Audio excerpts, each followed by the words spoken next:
Este é um episódio, não importa quanto tempo vai passar, será uma conspurcação na história do país como um dos processos políticos mais vergonhosos dos quais já se teve notícias.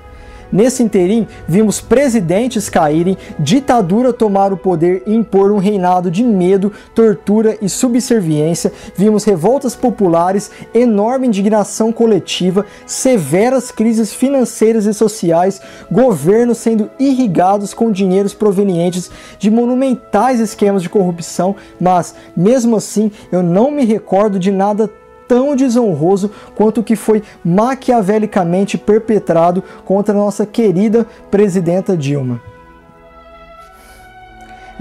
Qual foi a principal alegação em que a senhorita Janaína Pascoal, o jurista Miguel Reale e o senhor Hélio Bicudo se basearam para protocolarem o pedido de impeachment? Crime de responsabilidade fiscal. De acordo com o texto deles, a presidenta maquiou as contas públicas e infringiu a lei orçamentária durante sua campanha eleitoral. Artimanhas essas que foram apregoadas como as famosas pedaladas fiscais. Com que intuito? Transmitir uma falsa sensação de segurança econômica e assegurar a reeleição de 2014. Veja a besteira, o desvario que continham nesse pedido. Vários presidentes pedalaram e só a Dilma que é atingida?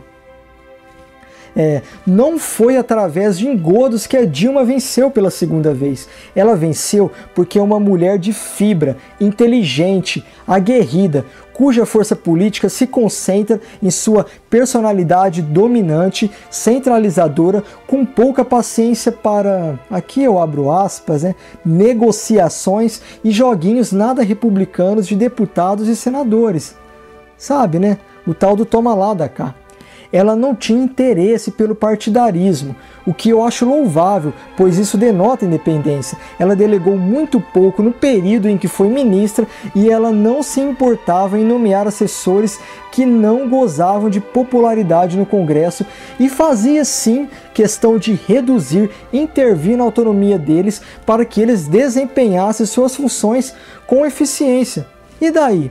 O que muitos enxergavam como falta de competência política, eu via como tenacidade e concentração de energia para fazer o que ela acreditava ser o correto, não importando o que outras pessoas pensassem.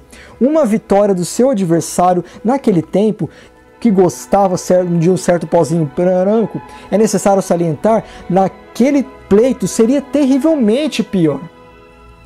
Bom, 3 anos se completam após o golpe e perceba o horizonte de ruínas e incertezas que tinge o futuro do país. Eu gostaria que alguém, sobretudo da extrema direita, ou um culpado cidadão médio isentão, inconformado, e bem lá no fundo, eu não sei o porquê, com a gestão petista, que teve infinitamente mais acertos do que erros, me dissesse o que efetivamente foi feito de bom durante o primeiro ano do mandato do Bozo, e se ainda sustentam a perspectiva de que o país vai mudar para melhor, se o país vai caminhar rumo ao progresso. Eu queria que alguém me apontasse essas coisas, porque eu devo ser cego, não é possível.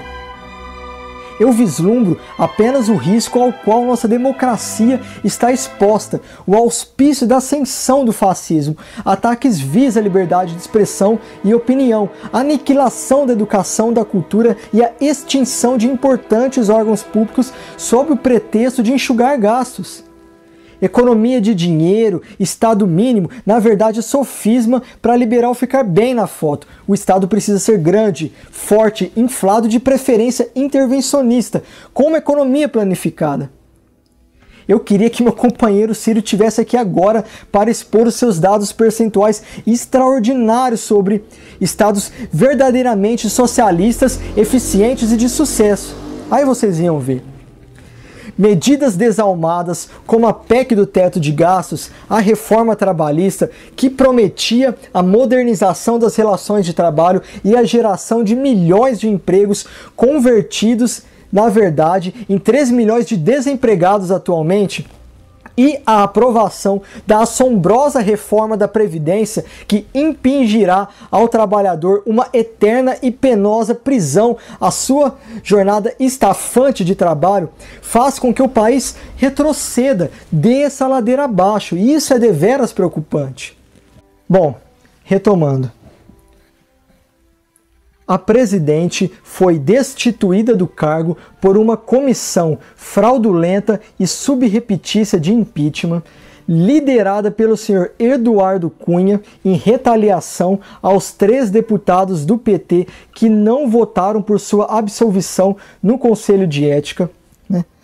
O próprio Temer admitiu isso posteriormente e, embora ele se defendesse alegando que não respaldou o golpe, deixa eu ajustar aqui, desculpa, perdão, que não respaldou o golpe, eu tenho sérias dúvidas quanto às suas atitudes de traidor conspirador. E esse impeachment foi articulado em parceria com aquele grupelho proto-fascista do MBL, cuja intenção à época era de obstaculizar o eleitor que queria ver o grande estadista Lula na presidência mais uma vez, e também por uma elite melindrada com os avanços sociais ocorridos nos últimos anos.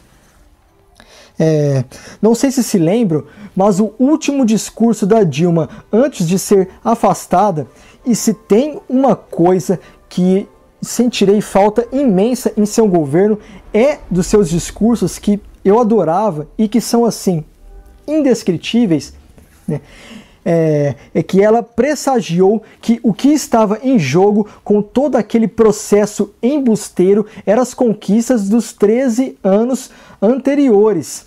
Saúde funcionando perfeitamente, sonho da moradia própria, ampliação da classe média, quitação da dívida externa, valorização das universidades, redução da pobreza, isso só para citar, né, as conquistas sociais.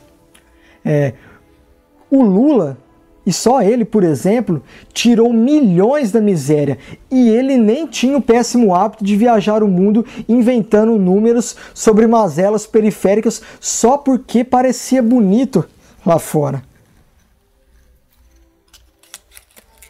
Dessa vez eu não vou nem fumar.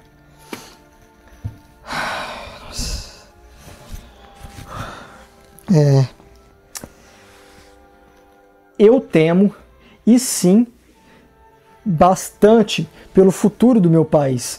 No entanto, o que não me obscurece completamente a esperança na equidade social foram as palavras do nobre e destemido deputado Jean Willis na votação do impeachment. Se lembram? Quando ele firmemente se postou contra o golpe, porque foi sim golpe, né? De acordo com o termo cunhado e pela digníssima senadora Fátima Bezerra, gosto muito dela, e em favor das minorias. Ele se postou em favor das minorias, cuspiu na cara de um elemento que fez questão de aviltá-lo e exaltar um torturador. E se essa cusparada fosse inversa, se fosse do outro lado, seria sim uma infâmia, um pecado capital, mas como ela partiu da esquerda, do nosso lado, então ela é sim válida, mesmo porque manifestações tão baixas e discursos de ódio somente são vicejados pela direita, né, que adora odiar aí nas redes sociais. E ele finalizou, sacramentou com aquela expressão que ficou gravada mesmo, famosa: e durmam com essa, canalhas, que certamente atormentou e irá atormentar o sono de muitos fascistas pró-golpe e, de forma significativa, os eleitores do Bolsonaro, né, que vão dormir com essa por muitos e muitos anos. Eu fecho com a hashtag. Eu simplesmente fecho com a hashtag: essa culpa eu não carrego.